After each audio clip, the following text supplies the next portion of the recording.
Hi everyone, welcome to my channel. If you are a regular, welcome back. And if you're new, well, hello. My name is Anna and I post videos of my manicures that I do at my salon. I don't film perfect model applications, but I do film kind of normal salon work just to show you how products work on real clients who use and, sometimes abuse their nails, their hands. And I also review products because I love trying new things. Okay, so this video is about CND Shellac removal, the manicure that I do, and the shellac application. If you have been watching my channel for a while, you know that I love CND Shellac generally, and I have great results, I have to say, with the exception of the dreaded white spots sometimes on some clients. It's a mystery that I'm trying to solve. Seriously, I think this is my life mission. Right now. Most of my clients are fine with shellac, I would say, but some experience some white spots, and some clients literally have major white spots, and no matter how gentle I am with the removal process. And I kind of do everything by the book. I use the CND Awfully Fast Remover. I wrap the nails for 10 minutes.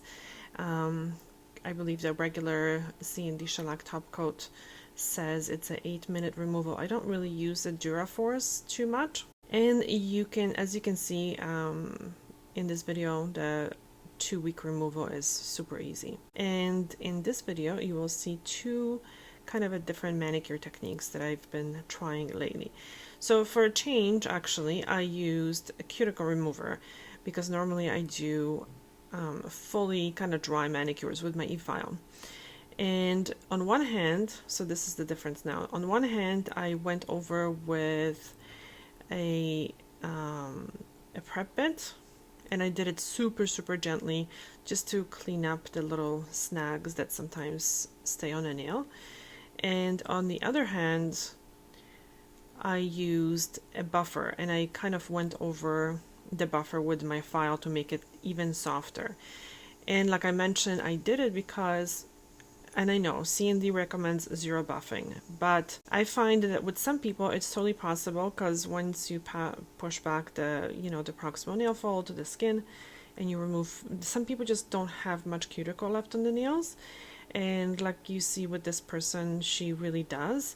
And I find when you go through all that process, there are still little catches kind of left behind, and they're not really that visible until you actually put the base coat on already, you cure it, and you start seeing it when you're applying the color. And that's kind of a bummer, because then you really have to wipe off the color, and when you do that, the base coat is so thin, even though it's cured, it removes as well. So you kind of have to buff that area or remove that catch and reapply the base coat and then the color, and it's a kind of a total mess. And I never kind of get that when I do the EFILE manicure gently. So I don't know.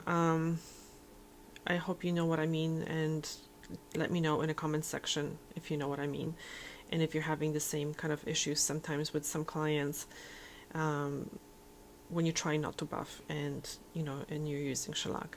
And I actually made another video of a whole manicure and application where, again, I didn't touch the nail plate with anything, with buffers or anything, and you will totally see what I mean.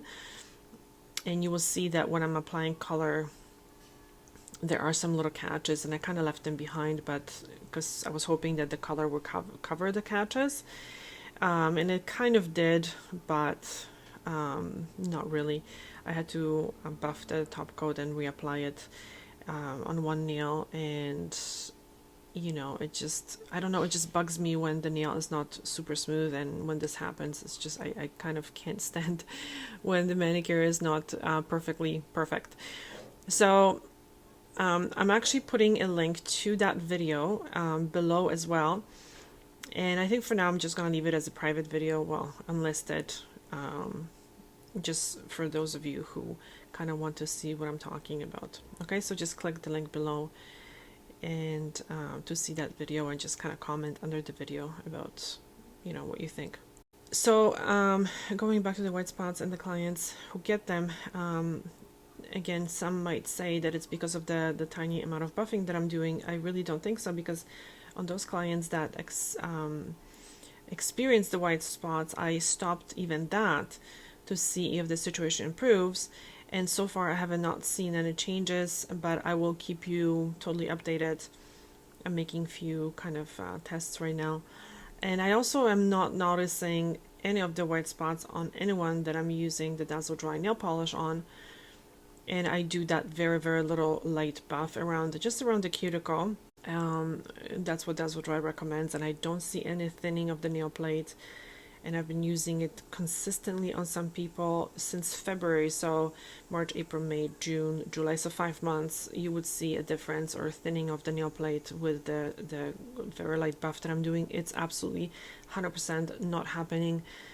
People's nails are perfectly fine with the Dazzle Dry, so it's not the buffing, but whatever. I'm trying without the buffing to see if that improves, and we will see. Okay, so this is it about this video. I will play some relaxing music for you so you can relax as you watch the rest of the video. And if you have any questions, guys, I'm available for one-on-one coaching. So, you know, there's only so much I can do here on YouTube. There's only so much I can kind of answer in the comment section. So I'm actually gonna place the link to my online booking for my services below in the description box. So click on that, see what I have to offer, and book a call with me. Sometimes, honestly, it's so much better to just, you know what, sit down, relax with a cup of coffee, and really talk back and forth. I love talking to people. I love answering questions that way, because I get to ask the right questions, and it's just quicker and it's better. So I find people have way better results when we just sit down and really kind of dig deep and answer questions that way. So I highly recommend it. Book one-on-one coaching with me. It really helped many people. So I hope you find this video helpful. If you have, please hit a like and subscribe, and also hit the notification bell so YouTube lets you know that I uploaded a new video, and I will see you soon. Thank you so much for watching. Bye.